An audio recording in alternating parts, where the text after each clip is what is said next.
అనంతపురం జిల్లా గుంతకల్ ఎమ్మెల్యే అనుచరులు నడి రోడ్డుపై వీరంగం సృష్టించారు. గుమ్మనూరు జయరాం పేరు మీద ఉన్న ఎమ్మెల్యే స్టిక్కర్ కారుతో రెచ్చిపోయారు. రోడ్డుకు అడ్డంగా కారును పెట్టి బెదిరింపులకు పాల్పడ్డారు. సమాచారం అందుకున్న పోలీసులు రౌడీ షీటర్ను పట్టుకునేందుకు వెళ్లారు. దీంతో పోలీసులపై కారుతో దూసుకెళ్లారు.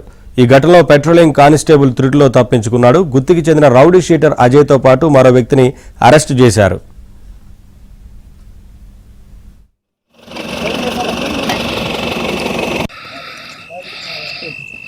మధ్యాహ్నం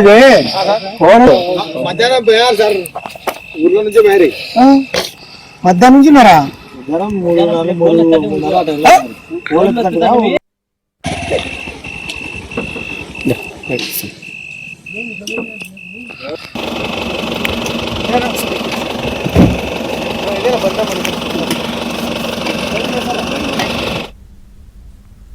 మద్యం మత్తులో హల్చల్ చేసిన రౌడీ షీటర్ అజయ్తో తనకు ఎలాంటి సంబంధం లేదన్నారు గుంతకల్లు ఎమ్మెల్యే గుమ్మనూరు జయరాం.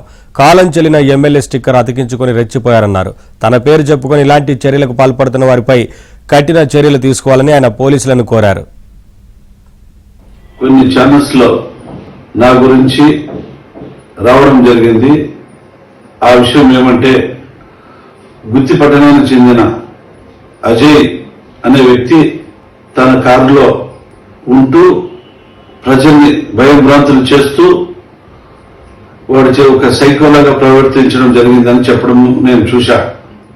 దానికి ఆ కారుకి వ్యాలిడిటీ అయిపోయిన స్టిక్కర్ 2025 నాటిది జిరాక్స్ చేసుకొని వాడు అతికించుకొని ప్రయాణం చేయడం జరిగిందని నాకు తెలిసింది. నేను ఒకటి విన్నవించుకుంటున్నాను, ఆ అజయ్ అనే వ్యక్తికి, రౌడీ షీటర్కి తెలుగుదేశం పార్టీకి ఎలాంటి సంబంధం లేదు. మీరు ఖచ్చితంగా అలాంటి చర్యలు పాల్పడిన ఆ వ్యక్తికి మీరు యాడికి పోలీస్ స్టేషన్ వారు ఇది విచారించడం జరుగుతుంది. ఇది ఖచ్చితంగా అలాంటి చర్యలకు పాల్పడిన ఏ వ్యక్తినైనా కూడా కఠిన చర్యలు తీసుకోవాలని, మరొకసారి ఇలాంటి దాన్ని రాకోకున్నట్ల మన పోలీస్ యంత్రాంగం పూర్తిగా పనిచేసి వాళ్ళకి ట్రీట్మెంట్ ఇచ్చే విధంగా చేసి న్యాయం ఏదో న్యాయపరంగా నిలబడాలని చెప్పేసి వేడుకుంటున్నాను.